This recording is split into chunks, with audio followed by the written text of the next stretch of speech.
I think many of us, myself included, when we think of hospice care, think of a certain age demographic. I immediately thought of my grandmother, who happened to pass away in a hospital, but again, the age demographic component. My first experience with Chandler Hall was about 10 years ago. I was dating a really cute guy, and his mother, who was a breast cancer survivor, had cancer that spread to her brain and spent the last 3 weeks of her life right here at Chandler Hall. My boyfriend, his sister, and his brother-in-law practically moved in with her for those 3 weeks, sleeping on couches in the family bereavement room, using the kitchen, spending as much time as they could with their mother. One afternoon, my boyfriend asked me if I would join him and visit his mother. I was a little anxious, to say the least, and I was expecting to walk into a hospital room like I had seen my grandmother. Instead, when I got here, I was ushered to a back patio with beautiful flowers and birds chirping, and my boyfriend's mom wrapped up in a blanket even though it was a very hot July day, surrounded by family, smiling and telling stories. She reached out for me, complimented my dress, I had just come from work, and had me sit down next to her. A little while later, she was getting tired. It was time for her to go back to her room. She looked at my boyfriend, looked at me, squeezed my hand that she had been holding for the last hour, and said, "You take good care of him." Well, that totally freaked me out. I'd only been dating this guy for about 6 months, and here we were with his mom, who was dying, telling me to take care of her son. I almost broke up with him in the parking lot right outside.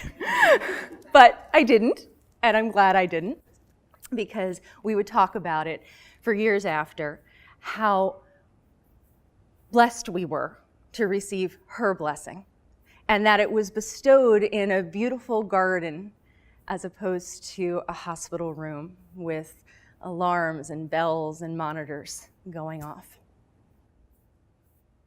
I mentioned earlier that we tend to think of a certain age demographic when we think of hospice care.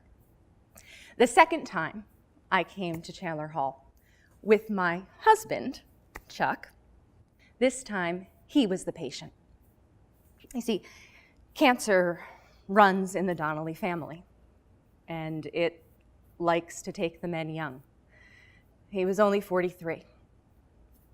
And he was at Chandler Hall for just under 24 hours. I think he willed himself to stay alive long enough to make sure that there was a bed open at Chandler Hall. When we got here, we were greeted with empathy, we were greeted with information, and we were given the respect that I had seen given to his mother. Over those 24 hours, the nursing staff, the ministry staff, everyone involved in Chandler Hall took care of my husband. But I realized as the day went on that they were also taking care of me. They made sure every once in a while that I left the room, that I spoke to my own family who had come in, that I was able to make a phone call to my stepson who had just gone back to school the previous Sunday to let him know he could get on a plane if he wanted to, but he may or may not make it back in time. As the day went on, my husband Chuck lost his ability to speak, and so would look at me and look at his sister who was sitting in the room, and I would hold his hand. It's not like it is in the movies. No doctor or nurse ever told me over the 2.5-year period of time that my husband was battling cancer, "Your husband only has a year to live. We're sorry, he only has 3 weeks." No one ever mentioned a time period. And yet, somehow, we knew this was the end. My husband didn't want to die in a hospital. We had spent far too much time in hospitals over those 2.5 years. And he didn't want to die at home.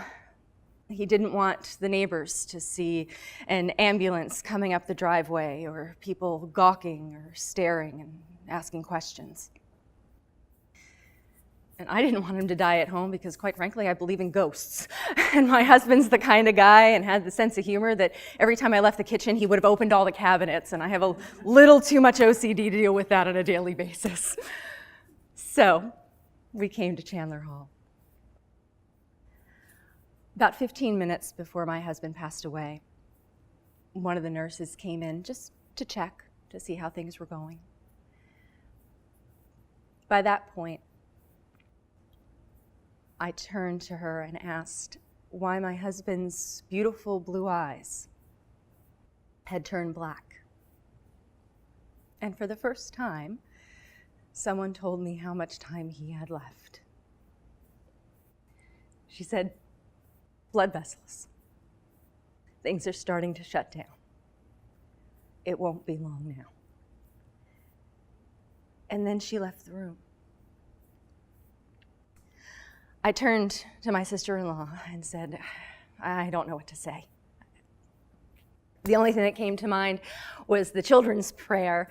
"Now I lay me down to sleep. I pray the Lord my soul to keep. If I should die before I wake, I pray the Lord my soul to take." I'm sure some of you remember that from your childhood. And then I said the Our Father, because the priest that had been there earlier in the day, Father Sullivan, said it was around St. Joseph's Day, and the Our Father is what you say around St. Joseph's Day. As I said the word Amen, my husband let out this breath, this sigh, and I knew it was his last breath. I put my head on his chest, and I literally heard and felt his last heartbeat. I turned to my sister-in-law and said, "I think you should get the nurse." Although his death certificate says 6:15 p.m., I know he died at 6:12.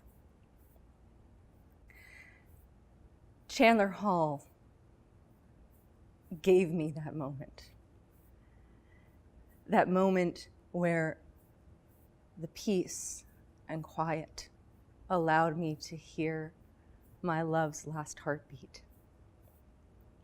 No monitors, no alarms, no nurses running up and down hallways, just his heartbeat.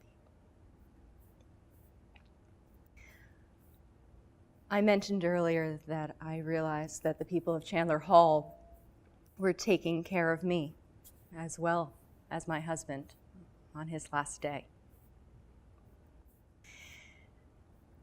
As the nurses and staff help guide patients from this life into whatever afterlife they believe in, they're also helping the families and caregivers grieve and ultimately say goodbye.